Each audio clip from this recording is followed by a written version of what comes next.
you very much. Thank you very much. Have a seat.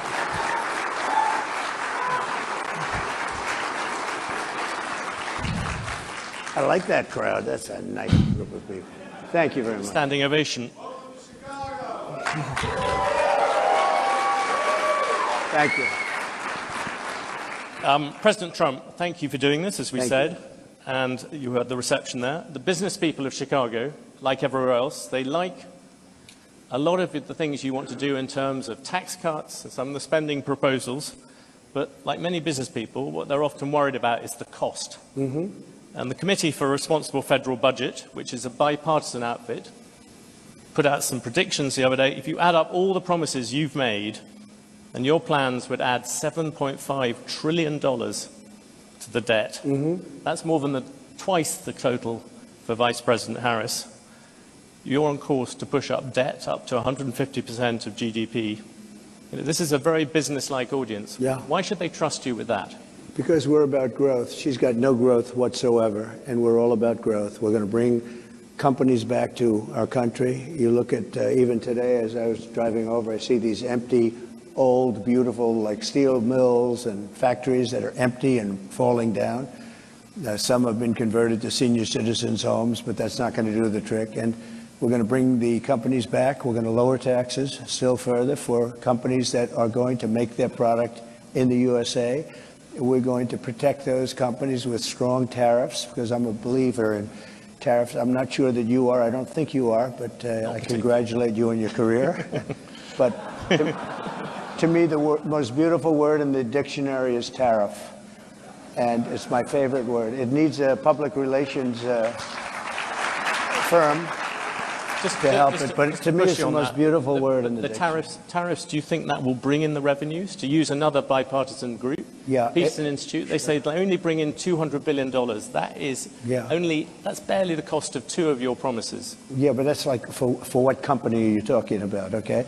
Look, I've brought in with tariffs, and I was just getting started. Then COVID came, and we had because I tell you what, I did a very good job in COVID. Nobody knew what the hell it was. I call it the China virus because I like being a little more accurate. But when that came, but we got hundreds of billions of dollars just from China alone, and I hadn't even started yet.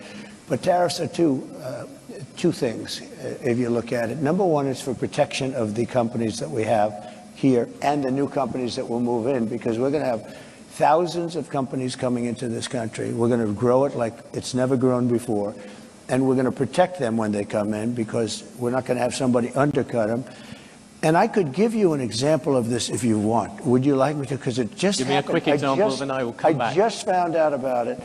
So I've been talking about for the last year about Detroit and how horribly it has been. It's just horrible, because we've been talking about Detroit's coming back for 40 years, and it's never come back. And it's very dependent on the car industry. Well, they've lost 60% of the business over a long period of time. And what happened is I found out a friend of mine builds auto plants. That's all he does. He builds auto plants. That's what he's good at. He doesn't want to build an apartment. All he wants to build is, and he builds the biggest in the world. And for the last year and a half, if anybody's heard me speak, I was talking about Mexico as a tremendous challenge for us right now. Tremendous. China is building massive auto plants in Mexico. And they're going to build them, and they're going to take those cars and sell them into the United States. They're very near the border, and they're going to have all the advantages and none of the disadvantages. And that's going to be the end of Michigan. It's going to be the end of, frankly, South Carolina. Going to be the end of everything. So I've been talking about this, and I said to him about 9 months ago, I said, you know what? I want you to do me a favor, John. His name is John. I don't want to give his last name because he might not like it. But I said, I want to see an auto plant. I want to go and see one of these. You press a button and everything works, right? I want to see one of the big ones. He said, all right, good. I said, where do we go? I'd like to go to Michigan. I'd like to go to someplace in the United States. He said, no, we can't do that. Why? We're not building anything big in the United States. That's not where we don't build the big ones here. I said, where are you building the biggest ones? He said, in Mexico. We're building giant plants, the biggest plants anywhere in the world. In Mexico, I said. So you mean they're going to make cars cheaply? They have advantages over labor and other things, and they're going to sell them into the United States, and they're going to put Michigan out of business. Is that what? I don't know anything about that. All I do is build the plants. If you want to see a plant, we'll go to Mexico. I'll show you the biggest plant in the world. That was 9 months ago. I saw him, and I talked about it all the time because I think it's a serious threat to our country, because not only autos, but other things. So then I see him 2 days ago. I was talking at another club, very nice club, and like this, except, I don't know, I think you people are probably even wealthier, okay? This was in Detroit, okay, which was appropriate. And I was showing them all sorts of charts about how their car, it's just gone down. It's like terrible. And I saw him, and I said, oh, how are you doing? How have you been? I said, could I ask you, how are those plants that you mentioned, those giant plants that you're building in Mexico, how is that coming along? Have you finished them? No, sir. They abandoned the project when they heard you're running. They abandoned the project when they saw that you were winning and doing well. I said, wow, isn't that beautiful? All the same. Because I told them, and I said it publicly, they're not going to sell one car into the United States. I said, if I run this country, if I'm going to be president of this country, I'm going to put a 100, 200, 2,000% tariff. They're not going to sell one car into the United States because we're not going to destroy our country. Because I know you're an anti-tariff guy, but I'm the exact opposite. There was no other way I could have stopped them other than, what am I going to do, negotiate with Mexico or China? You're not going to get anything from that. I said I'm going to put a 100, 200, or 300. I'm going to put the highest tariff in history, meaning I'm going to stop them from ever selling a car into the United States. So I just see the guy by accident. I see him. He says, sir, they've abandoned and by the way, they built foundations. They were really rocking. They were going to do it. They thought that I was going to win, or maybe they're just holding off. I tell you this.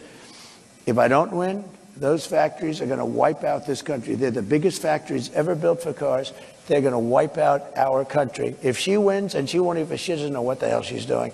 If she wins, she's not going to be thinking about, I couldn't, every speech I made having to do with cars, but every speech I made having to do with tariffs, I'd mentioned that our country is being threatened by Mexico.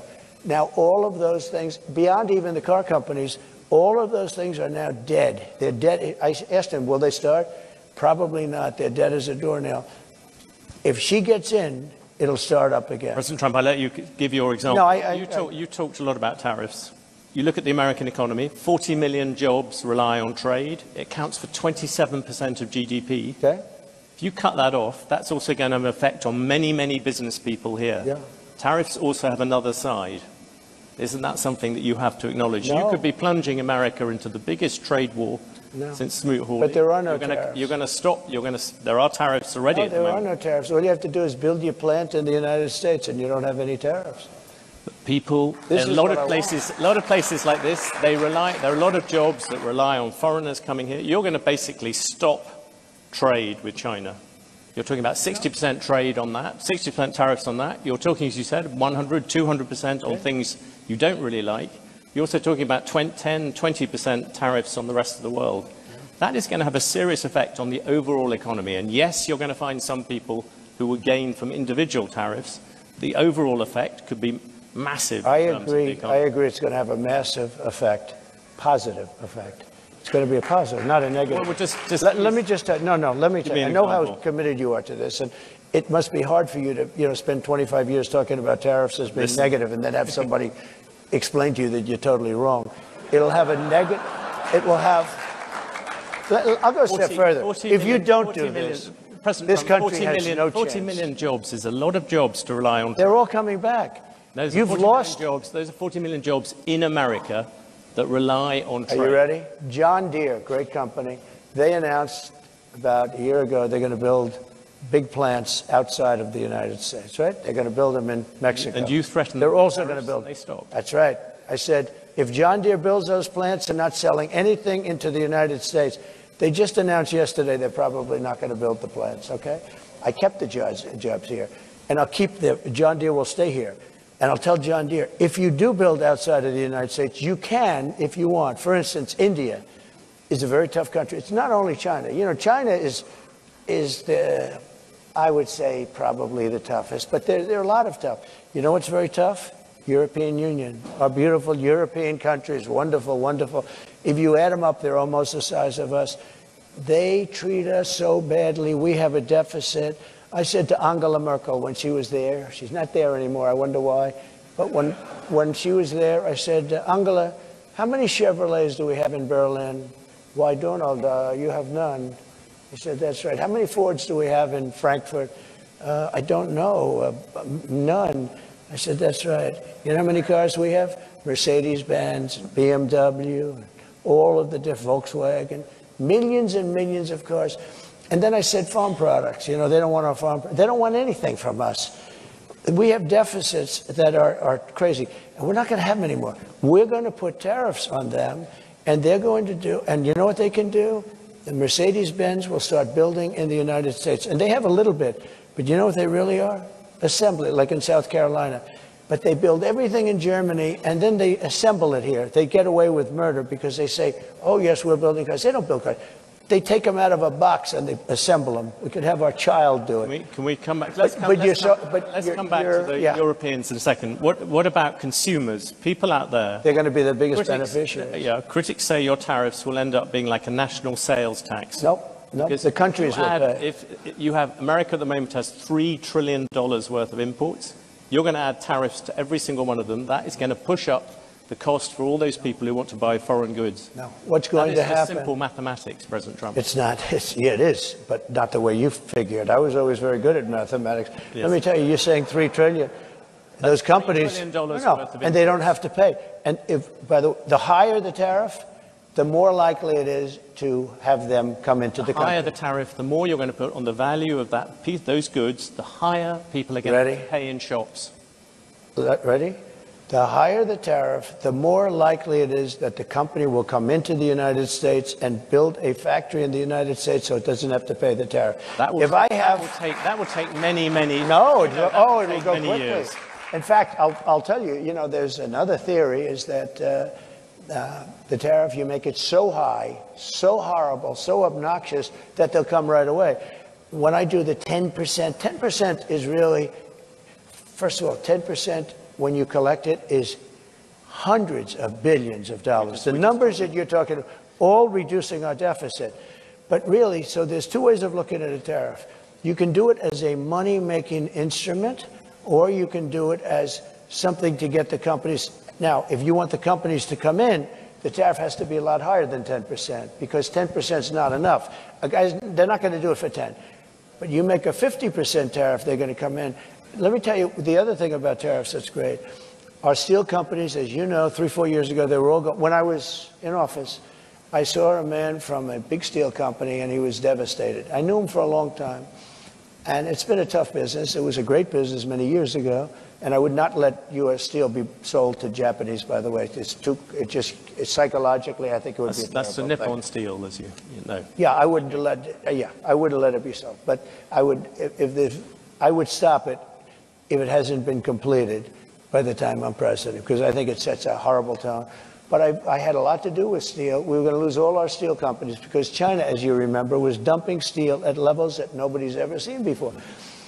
And I put a 50% tax on that and a tariff on that, all dumped steel. And it was also bad steel. It was what they call dirty steel. It wasn't good steel, which is a bad thing for structural components of buildings and planes and things like that. They were dumping crap into our country. And I put a 50% tariff. I started at 25. I raised it to 50 because the 25 didn't quite do it. I raised it to 50, and that did it. They stopped dumping steel. And I saved our steel mills by having that. We saved it. We saved our steel. Now, what was left, because we've lost so much, but there are certain companies you have to have. There are certain things you have to have. Steel, you have to have. If you go to war, you know, there's a possibility you go to war. I kept us out of war. I was the only president in 82 years that kept you out of a war, except I defeated ISIS, but I inherited that war. There were no wars.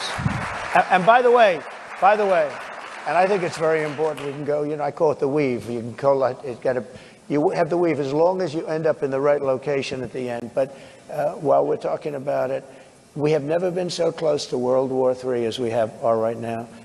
With what's going on in Ukraine and Russia and the Middle East. Well, let's. I had no wars in the whole world Think of it. And I talked them out of wars. I talked plenty of countries out of wars. I had the whole world, other than ISIS, which I inherited, and I knocked out ISIS in a matter of weeks. It was supposed to take 4 to 5 years. I did it in a matter of weeks. We actually have a great military. We don't know how to use it, but we have a great military. With great respect, I was asking about tariffs. You've gone off about that. Seeing you brought up tariffs and foreign policy, many people would say the biggest problem with your tariffs is actually geopolitics. You, in your first term, you got some credit for effectively saying that there was a Cold War against China. That's what America was in. You look at the last Cold War against the Soviet Union, America won it in part because it rallied allies to it. You're talking about slamming allies with 30%, 20% tariffs. Isn't this time you're going to end up trying to rally the West and you're dividing it instead? Isn't that the real problem with tariffs, even beyond all the problems due to the economy, where you keep on bringing up these individual examples, but the overall effect is going to be dramatic? No, the overall effect will be... Answer first about foreign policy. Yeah, I'll do that. How does it help you take on China? It helps turning all your allies against you? Tremendously, because China thinks we're a stupid country, a very stupid country. They can't believe that somebody finally got wise to them. Not one president, Bush, Obama, Barack Hussein Obama, have you heard of him? Not one president, think of it, not one president charged China anything. They said, oh, they are a third world nation, they are developing. Well, we're a developing nation too. Take a look at Detroit. Take a look at our cities. We're a developing nation. We have to develop more than they do. We're way behind them. You take a look at what's happened to our cities. So what I'm saying is this. My question was about your allies, not about China. You are going to annoy the our allies to rally behind you. But our allies have taken advantage of us more so than our enemies. Our allies are the European Union. We have a trade deficit of $300 billion with the European Union. Our allies are Japan. You know, Abe was a very good friend of mine. He was a great guy, great. And I said to him in Japan, he was assassinated. And he was a great man. He really was. I didn't see too many like him. And he got very sick and he had to take off. And then he was actually making a comeback. He was going to make a comeback and he would have won easily. But he was a great gentleman, handsome, wonderful man, respected by everybody. And I went to him and I said, Shinzo, we have to talk. What? Trade. And he goes, I'll never forget it. I know. I said, what do you know? I knew you'd come to me. Why do you say that? Because I can't believe, I wouldn't tell the story if he was alive, actually. He said, I can't believe how many years it's been that nobody even negotiated with us in America. I said, Shinzo, you have to pay for your cars. You're sending millions of cars. You don't accept a car from us. You don't have one car that you accept, and yet we're selling 3 million, 4 million of your cars. I said, Shinzo, on agriculture, you won't even accept our agriculture. And I renegotiated the whole trade deal from a little disadvantage because I was stuck with a bad deal. I mean, I got stuck. We have trade deals that were so bad that I said, who are the people that are doing it? They're either very stupid or they're getting paid off, okay? It's one or the other. It's very simple. We have the worst trade deals all over the world. South Korea, I love South Korea. They're wonderful people, extremely ambitious. They have a money machine. We protect them from North Korea and other people. North Korea is very nuclear. I got along with him very well, Kim Jong-un. Yes. But wait, they don't pay us anything. And I said, this is crazy. If I didn't put tariffs on, you know, the motor company, the car companies, they make most of their money at small trucks. I put tariffs on China, but I put 27.5%. Otherwise, we'd be flooded with Chinese cars. And all of our factories would close. We'd have no jobs at all in the auto industry. That goes for electric, by the way, which is a killer, which I've explained, and I don't think I have to bore anybody by talking about it. But I put tariffs on South Korea because they were sending in trucks. And I put tariffs on, fairly substantial tariffs. Do you know that our car companies make almost all of their money with the small trucks, SUVs and small trucks? If I took those tariffs on, you would be inundated. Every car company would be out of business. And I got calls from Ford. I got calls from everybody saying, sir, I can't believe you're doing this for us. You saved our company. They make all their money with this. They make most of their money with the small truck and, you know, the SUVs. Many consumers ended up with more expensive cars. But let me just come at you on foreign policy. You wouldn't have a car company. You have said that Taiwan should pay for US protection. Yeah. I ask because this morning you just mentioned North Korea. The Chinese army, literally as we speak, are engaged in rehearsals for a full naval blockade of Taiwan. So I suppose my question to you, if China invades Taiwan, would you send American troops to defend it? Well, the reason they're doing it now is they're not going to do it afterwards, okay? So you know, so they're doing it now. They want to do it China now. Look, I had a very good relationship with President Xi, and a very good relationship with Putin, and a very good relationship with Kim Jong-un, who has a nuclear force that you won't even believe. And by the way, today it was announced for those that he just blew up the railroad going into South Korea. That means South Korea is now cut off from Russia and China and various other places. Cut off by rail. President Trump, you just mentioned... No, but these are big things. I have to mention them. Yeah, you just mentioned Putin, though. And this has been this controversy of the past week. Can you say yes or no whether you have talked to Vladimir Putin since you stopped being president? Well, I don't comment on that, but I will tell you that. If I did, it's a smart thing. If I'm friendly with people, if I have a relationship with people, that's a good thing, not a bad thing, in terms of a country. He's got 2,000 nuclear weapons, and so do we. China has a lot less, but they'll catch us within 5 years. That sounds very... If I have a relationship, I don't talk about that. I don't ever say it. But I can tell you what, Russia has never had a president that they respect so much, but more importantly, or less importantly, I guess, I went into Russia, and people said, oh, he likes Putin, and Putin likes him. Let me tell you, the first thing I did was terminated Nord Stream 2. Nobody ever heard of Nord Stream 2. It's a pipeline from Russia to Germany and all over Europe. I said, wait a minute, to NATO. I said, so let's get this straight. My first meeting, I said, so Putin's building the biggest pipeline in the world. He's going to Germany, but all over Europe. And you're paying him billions of dollars a year, billions of dollars a month. Germany's paying billions of dollars a month. And we're supposed to protect you against the guy that you're paying all this money to. So is there something wrong with my thinking? So he's building a pipeline to Germany, and we're spending, and by the way, until I got there, we were spending almost 100% for NATO because we had all these delinquent countries. They weren't paying. When I got there, I said, you know what? And by the way, my biggest fan is Stoltenberg, just leaving, Secretary General of NATO.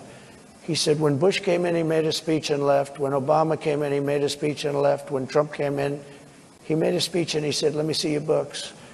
And I found out in the books that nobody was paying. There were only 7 countries that were paying. We were supporting NATO. They screw us on trade so bad, the European nations. And then on top of that, they were screwing us on the military. So they're taking a tremendous advantage of us, $350 billion deficit on trade. And we're then supporting them. In other words, it's not sustainable. You can't keep doing this. You can't have that, China, all of these countries. And stupid people made these deals. I saw trade deals that were so stupid that you'd have to be, that was so bad that you'd have to be an idiot to sign them.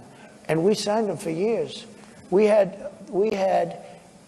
could tell you trade deals that I have never seen anything. I said, who would agree to this? They had to be corrupt. They had to be corrupt. To make those deals, they had to be corrupt because there is no way a rational human being, I always say either corrupt or extremely stupid, because there's no way a rational human being would ever sign the trade deals that this country signed. And I got out of many of those deals. I told South Korea, I'm sorry, you're going to have to pay for your military. We have 40,000 troops over there. You're going to have to pay. You become a very wealthy country. Just to finish, you become a very wealthy. They said, no, no, no, we will not pay. We will not. We haven't paid since the Korean War. I said, no, you got to pay. I said, would $5 billion a year to start off with? No, no. They went crazy. They agreed to 2. I got $2 billion for nothing. And I said, here's what we're going to do. They said, we can't agree to this because we have to go through Parliament. They have the Parliament or whatever their legislature is. I said, that's okay. I fully understand that. Make it $2 billion. But next year I'm going to talk to you again. And I was going to make it $5 billion. And they knew it was coming. The happiest people to see that it was Biden instead of Trump with them, South Korea. You know what they did? They cut off the deal that I made where they were paying us. They backed to nothing because they went back to Biden and they gave it to him for nothing. They were willing to pay. We have 40,000 troops in harm's way, very serious, because you have North Korea is a very serious power. They have tremendous nuclear power. And I said to South Korea, you got to pay. And they agreed to do it.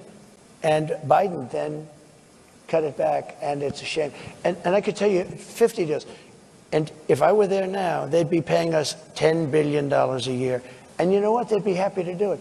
It's a money machine, South Korea. You're going to mention Taiwan. You wanted to mention Taiwan. You mentioned Taiwan. You said you would defend them. You also seemed to imply that Putin, you would not. Putin, you seemed to imply that you had talked to him without actually confirming. I said I don't comment on those things. What about? Can I ask you a particular thing about the dollar? You talked about wars at the New York Economic Club. You said that if you lost the dollar as a reserve currency, it would be like America losing a war. Yeah. You look at what you're going to do in terms of protectionism, drive countries to use the other currencies, and all that debt is also going to lessen the dollar's status as the world's reserve currency. If I'm you worry about that. The dollar is so secure, your reserve currency is the strongest it'll ever be. And you said that, President Trump, at the moment there is a thing called the Trump trade in the markets. Do you know what that is? The Trump trade is very simple. People are betting that your policies are going to drive up debt. They're going to drive up inflation, so they're going to drive up interest rates. Are the investors wrong? Yeah, I had 4 years no inflation. I had 4 years no inflation. But that was when you had much. I had 4 years. It's better than that. And Biden, who has no idea where the hell he is, okay? Biden went 2 years with no inflation because he inherited from me. And then they started spending money like drunken sailors. They spent so much money. It was so ridiculous, the money they were spending. They were spending on the Green New Scam. The Green New Deal. You know, it was conceived of by AOC +3. She never even studied the environment in college. She went to a nice college. She came out. She just said, the Green New Scam. She just named all these things. President Trump, the markets are looking at the fact you are making all these promises. Latest one was car loans. You're flooding the thing with giving giveaways. But we're going to grow. I was actually quite kind to you. I used 7 trillion. The upper estimate is 15 trillion. People like the Wall Street Journal, who's hardly a communist organization, yeah, but you don't know. They have criticized you on this as well. You are running up enormous debt. What does the Wall Street Journal know? I'm meeting with them tomorrow. What does the Wall Street Journal know? They've been wrong about everything. So have you, by the way. You've been wrong about it. You're trying to turn this. You're trying to turn this. You've been wrong about it. No, you're trying to turn this into debate. There are business people. But you're wrong. You've been wrong. You've been wrong all your life on this stuff. You've been wrong. No, let me tell you about currency. You're going jumping a lot of different subjects. The reserve currency. Let's stick to reserve currency. That's where you started, right? The reserve currency is under threat because you have Iran, you have Russia, you have China. China's the one that you have to worry about because they want it. Yeah. They want to have the yuan be the thing of power. So here's what I'm doing. I hate to go back to it. If somebody says, and I know countries want to get out because they don't respect our leadership, they look at this guy, they say, you got to be kidding, and she's worse than him. By the way, I never thought I'd say this. She is not as smart as Biden, if you can believe it. This is not what, we had 4 years of this lunacy, and we can't have it anymore. We're not going to have a country left. Okay, currency, very important. Yes. And if you want to go to third world status, lose your reserve currency. We have to have that. We cannot lose it. If you you'll go to third world status in this country because you take a look at the way things are running. If a country tells me, sir, we like you very much, but we're going to no longer adhere to being in the reserve currency. We're not going to salute the dollar anymore. I'll say that's okay. And you're going to pay a 100% tariff on everything you sell into the United States. And we love your product. I hope you sell a lot of it into the United States, but you're going to pay 100% tariff. He will then follow it up by saying, sir, it would be an honor to stay with the reserve currency. I will be, that will be like just playing. That's not even chess, that's checkers. But you don't have other, listen to this, you don't have other people that can talk that way. You know, a lot of people say, we love Trump's policy, but we would like to have another messenger because we don't like him. He's a little bit crass. And then, actually, it was Lindsey Graham, I must say. He was a progressive, in all fairness. But Lindsey Graham said, but Trump's policy doesn't work without Trump. And there's a lot of truth to that. Macron was going to, nice guy, Emmanuel.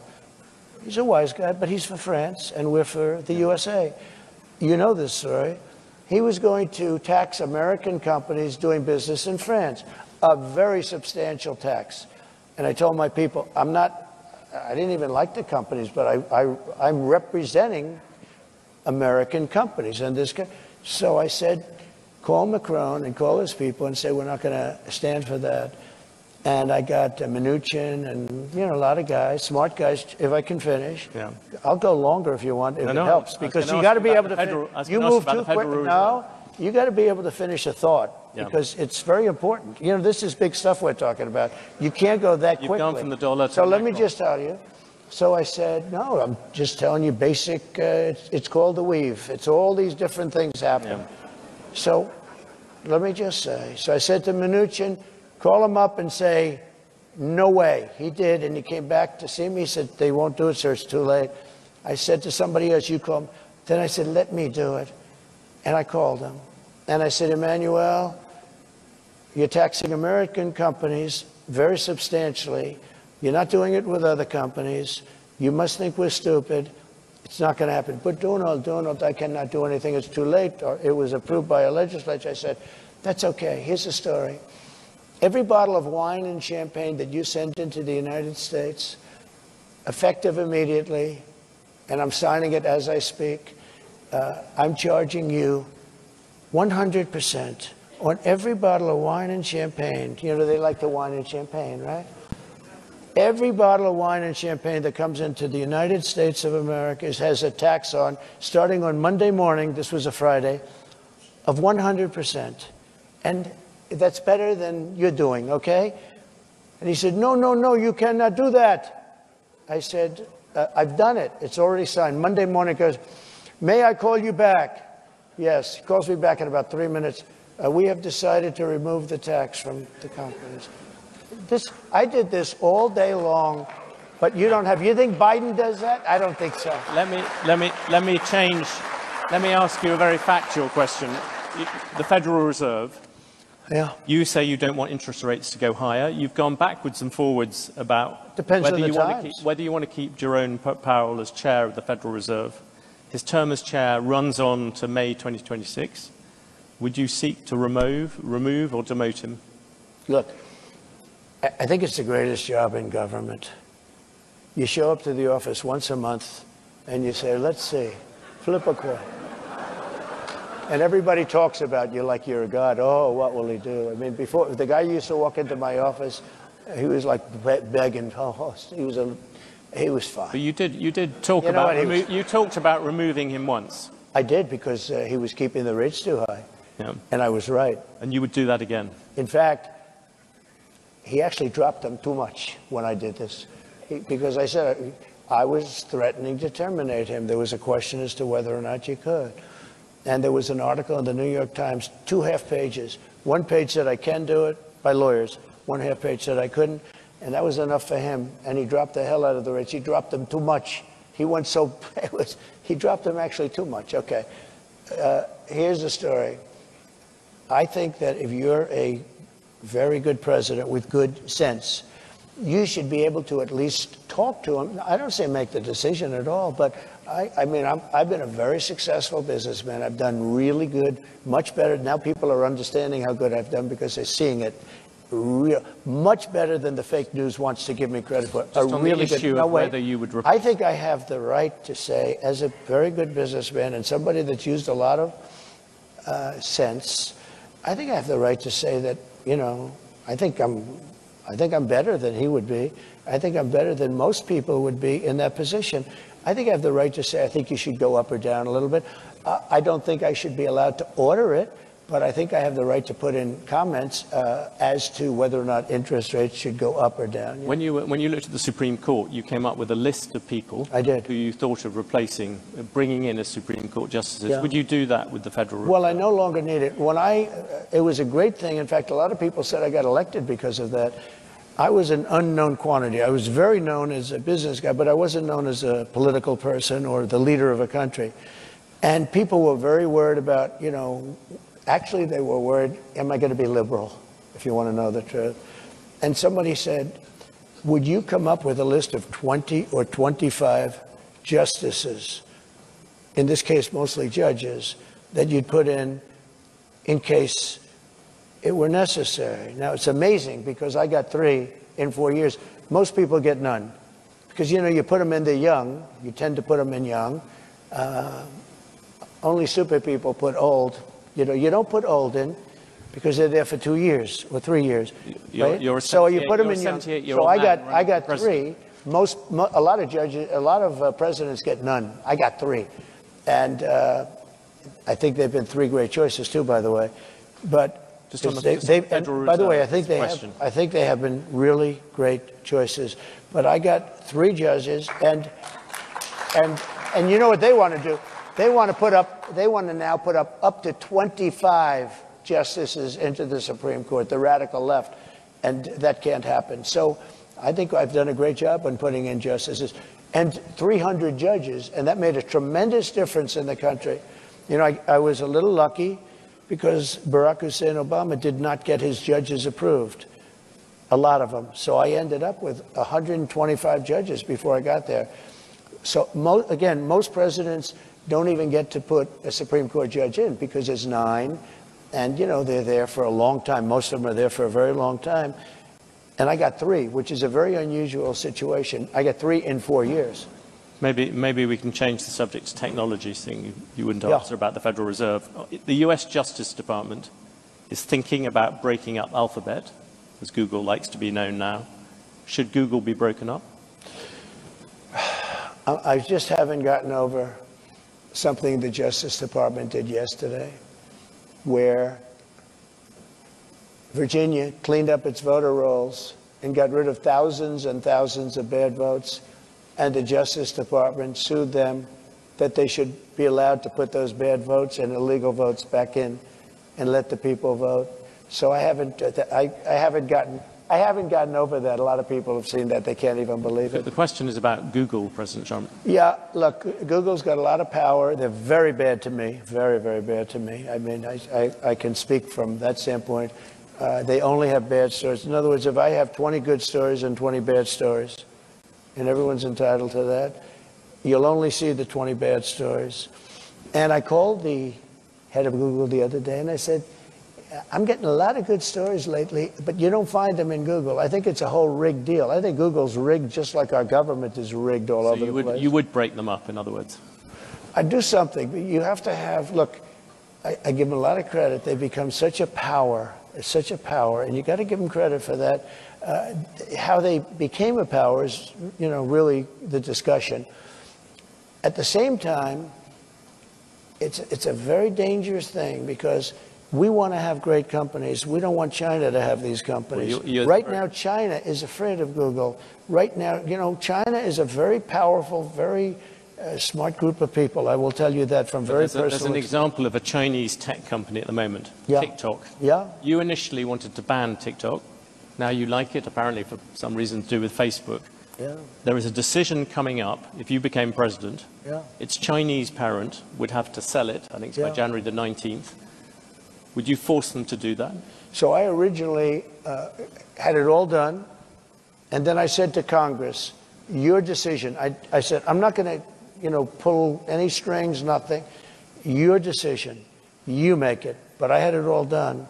And I said, you make it. And they decided not to make it. I didn't care if they made it or not, because to me it was a flip of a coin.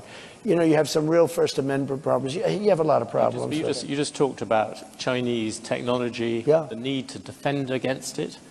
TikTok and the threat people see to many kind of American children and things like that. Yeah, but why do you no longer see security threat? I think it is a threat. Frankly, I think everything's a threat. There's nothing that's not a threat. But sometimes you have to fight through these threats. You know, you can't just, like Google. I'm not a fan of Google. They treat me badly. But are you going to destroy the company by doing that? If you do that, are you going to destroy the company? What you can do without breaking it up is make sure that it's more fair. They do treat me very badly. Oh, and he told me, no way, you're the #1 person on all of Google for stories. I mean, which probably makes sense, to be honest with you. I actually believe most of them are bad stories, but these are minor details, right? And it's only bad because of the fake news, because the news is really fake. That's the one we really have to straighten. We have to straighten out our press, because we have a corrupt press. That's the one we really have. Can I ask you about Silicon? I was in Silicon Valley recently. You talked to the tech bosses there and the tech people, and there seems to be a real fear that what you would do with tech is you would hand it over to Elon Musk and say, you sort it out. No, I have great respect for Elon. Look, I saw that rocket ship come in yesterday and go right back to where it took off, to the gantry, I guess they call it. And I said, what the hell? I was on a phone talking about probably politics, and the television's on, and I'm seeing this big thing where the white paint was burned off it from the, thousands of miles an hour, the heat. And I see this big, massive tube that's 10 stories, 20 stories tall come down. I told the person on the phone, wait a minute, I'm seeing something I don't believe it. Neither does anybody else here. And I said, wait a minute. I forgot the guy was on the phone. He waited for a half hour. And I watched that come down. And I watched it come down and come right in between those big levers. And I said, and it looked to me like I was going to crash. It was coming in hot. And all of a sudden, boom, you see the motor, the fire kick in. And I called Elon. I said, that's the most incredible thing. I said, can Russia do that? Nope. I said, can the United States do it? Nope. He's the only one that can do it. And you now want to put him in charge of deregulation. Not deregulation, cutting. Cutting wasteful spending. Cutting. Every single president, which would include deregulation. I've got to approve it. Every president comes in and talks about cutting wasteful spending. Oh, there's tremendous ways. Give me an example of something you will do that will get rid of government spending. Well, let me give you an example. When I came into government, I was the first thing. An example going forward. Well, no, but this is going forward because it's the same thing. When I first sat down, a general came into my office and he said, "Sir, it's nice to meet you. Would you please sign this?" I said, "What is it?" It's a contract for a new Air Force One, which is actually 2 planes, not one, 2 Boeing 747. And I said, "How much is it?" $5.7 billion. So it's a hell of an expensive plane, but there's reasons for that. He said, "Nope, I'm not signing it." I said, "Who negotiated?" Barack Hussein Obama. I said, "I'm not signing it." Why? Because there's a lot of fat. He said, "I'm not signing. It's got to have a 3 on it."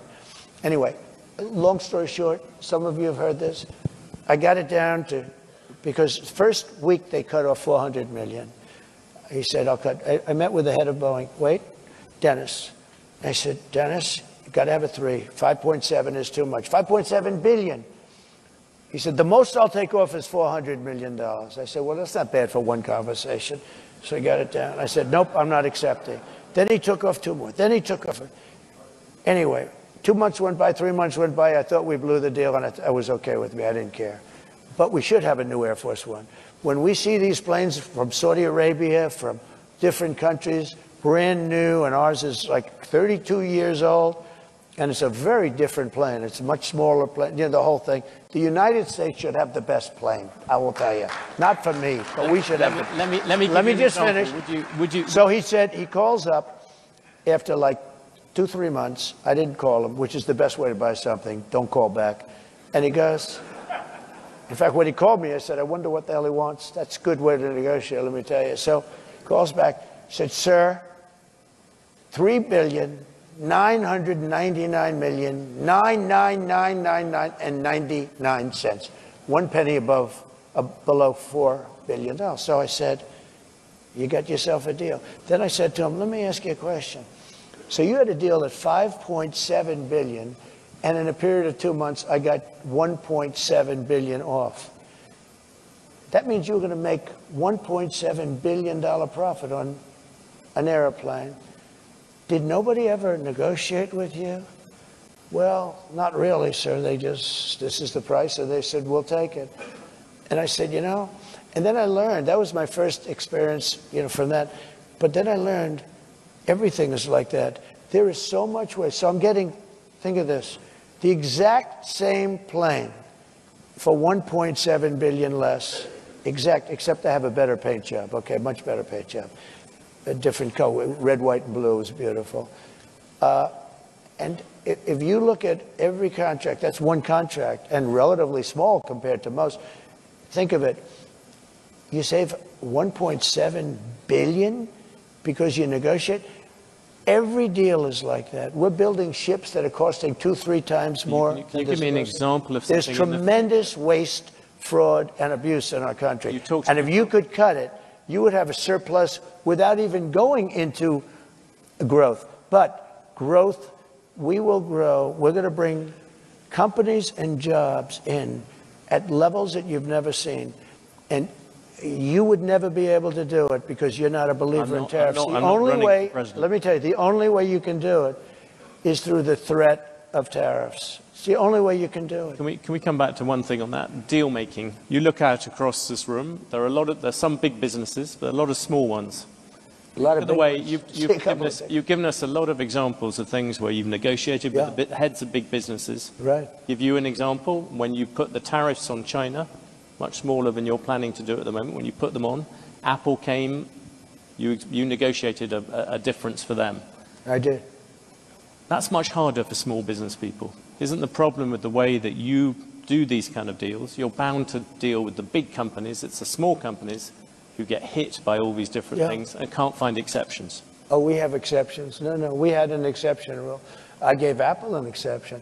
Tim Cook is a great business. Apple is not a small company. And no. Please no, don't but, give it but, to he, Tim Cook. but here's what happened. The question is about small business. Yes, but I would make What will you do for them? No, but we have a very talented group of people. Bob Lighthizer did a very good job. We had great people. We had central casting. These are great, and a large group of people. We made exceptions. In the case of Apple, they needed an exception. You know why? Because of Samsung. He came to me and he said, Samsung makes a product similar to ours, very good product, the phones and other things. And because they're in South Korea, they don't have the tariffs. Because we're in China, we have the tariffs. I said, you happen to be right. You're not going to be able to compete.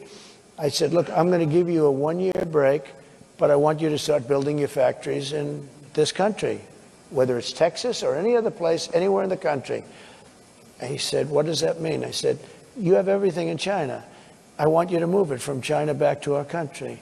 And he started doing that. And he built a factory, a big one in Texas. He built another one. And this was all a process. It was all happening. But I did give him an exception. And the reason was, he said, as soon as he said Samsung, I said, how is that product compared to yours? He said, it's a good product.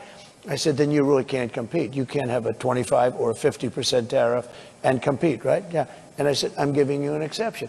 And I did it for many companies. But what happens if small businesses come and see you? That was the question. But we do it for small businesses too.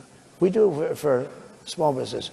I'll give you another example. We have a man who I didn't know, but he came to me. He was at a meeting, and he built kitchen cabinets.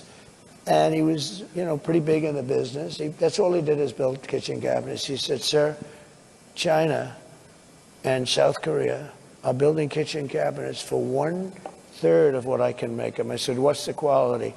They're not as good, but they're good enough. I can't compete. I'm going out of business. I have 2,000 people that work for me. I'm going out of business.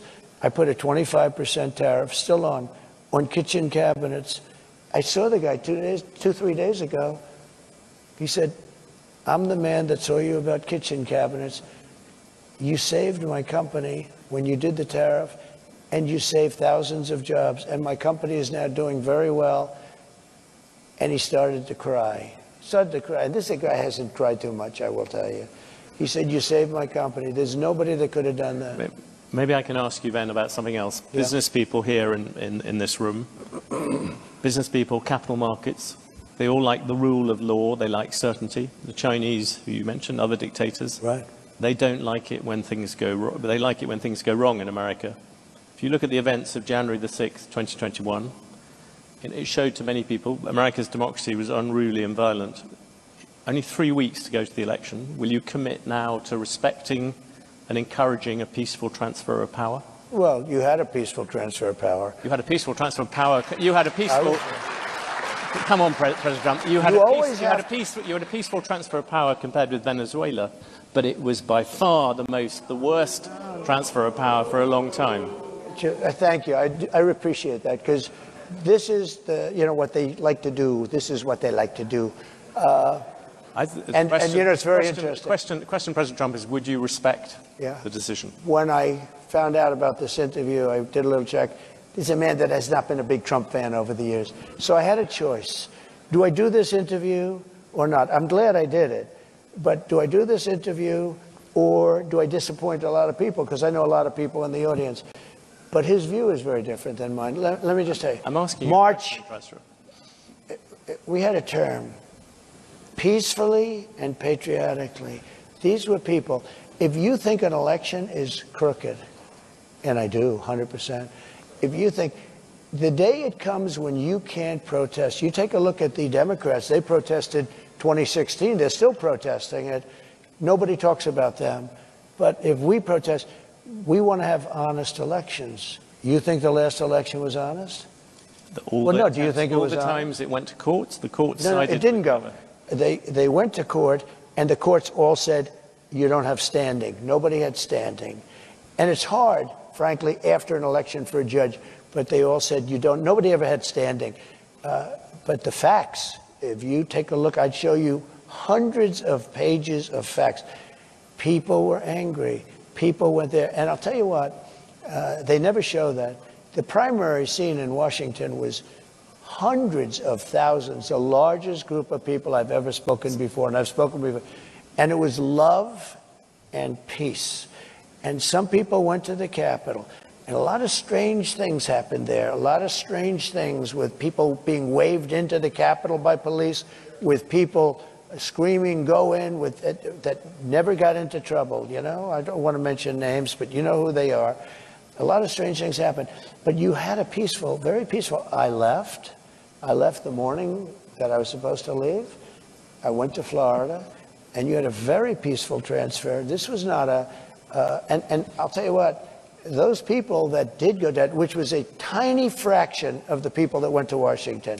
I mean, you're talking about a very, very small, because hundreds of thousands of people, and I don't know what you had, 500, 600, 700 people go down to the Capitol. But those people, that was not one of those people had a gun. Nobody was killed except for Ashley Babbitt. She was killed. She was killed. She was shot in the head by a policeman that what he did was horrible. President Trump, so I think we should be allowed to disagree on that. And obviously, you see by the reaction in this room, there's a lot of other people. Let's return to one other big subject that you bring up repeatedly, immigration. Yeah. I know it's a very emotive issue for you, but just from the point of view of business people here, you look at the full effect of taking a lot of people out of the workforce, removing a lot of people. The Congressional Budget Office is banking on the fact that there'll be $9 trillion added to the GDP of America over the next 10 years by immigrants. You want to stop that process. For all the people who run businesses in the audience, I'm just focusing on the economic thing, are you prepared to say, look, it's fine to have a slightly smaller economy in exchange for having the immigration controls you want? Simple answer. I want a lot of people to come into our country, but I want them to come in legally. I don't want to have murderers. That means you will have to deport. You know, you are talking about deporting 11 million people. That is a lot of people to take out. It came out last week that 425,000 people are horrible criminals at the highest level.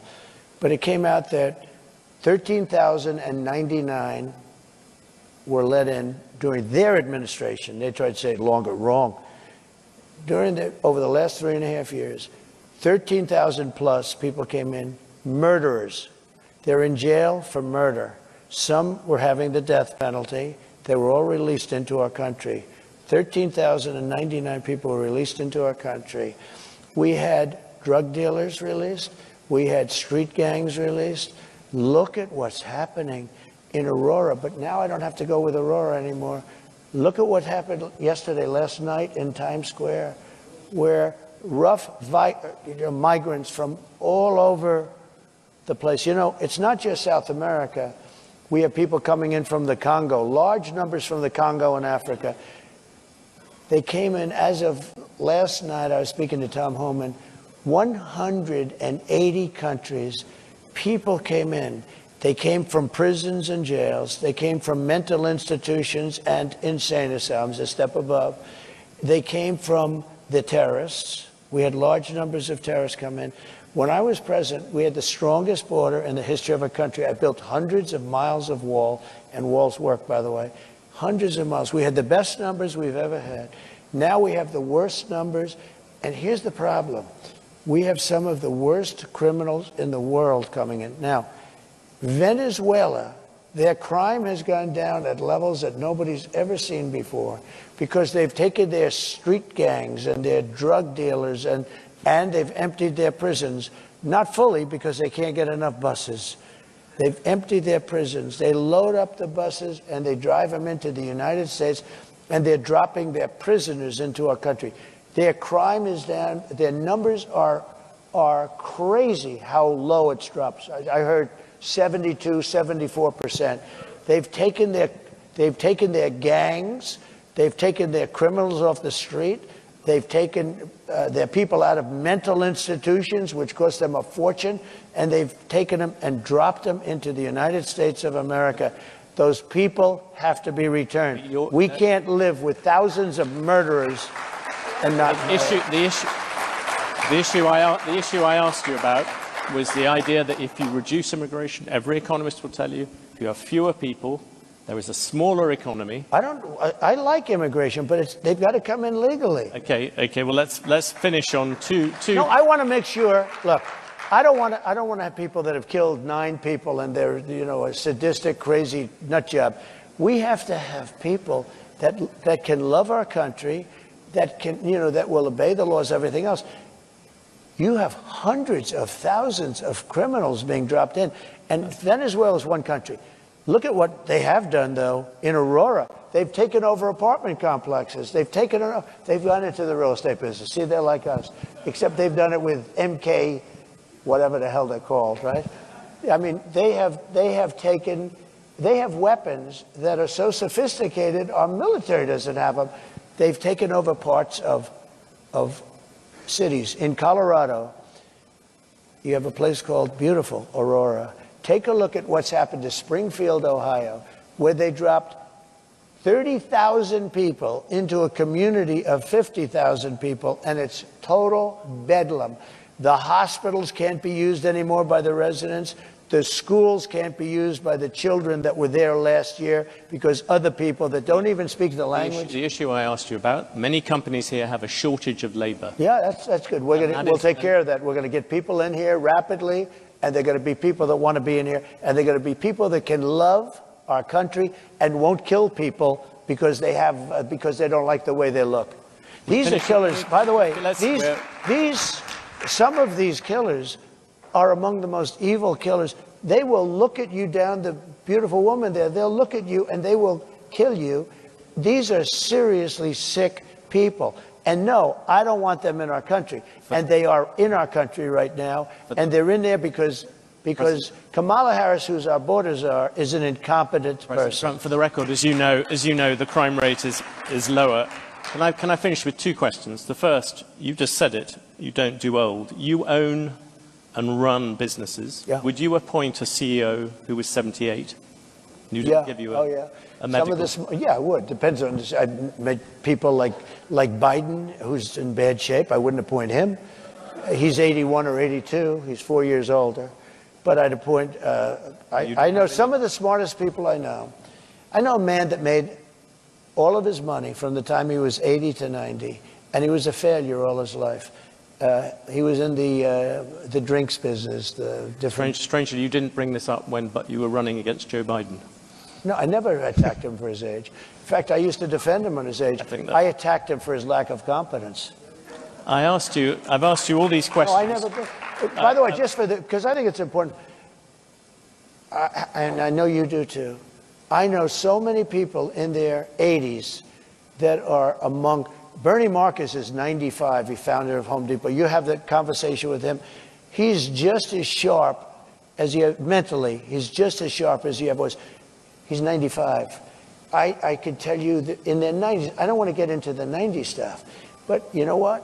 I know many people in their 80s. I know guys in their 80s that won't leave the company, like family companies where they don't want the kids to take over, because they're much more competent than their kids. I know them both, right? So, no, I would have no problem. And you do have another factor. You know, we've had some of our great... On the Supreme Court, you just said... Some of our great world leaders are in the 80s. And if you look throughout history, some of our greatest world leaders were in their 80s. No, that would bother me. But, you know, I took 2 cognitive tests, and I aced them both. I think that, frankly, people, regardless, should take, if they're 50 or 40, or I think people should take cognitive tests, not because of the age, but because of something else. Now, here's the problem. They say it's unconstitutional. Okay? But I would love to see cognitive tests. I don't think she could pass a cognitive test. I mean, I've watched. I don't think she could pass a cognitive test. President Trump, you've gone over many issues on this. We've covered a lot of territory. I asked you many questions about things. One thing I haven't asked at all about is the state of the race. Yeah. And I had a question for you. On election night, which state would you look at first? Which state do you think this race is going to be decided by? So they say Pennsylvania, I would say most. I think we're doing very well there. I think you look at Michigan, too, and I'm doing very well there. You know, we don't have to look necessarily. The votes are starting to come in now.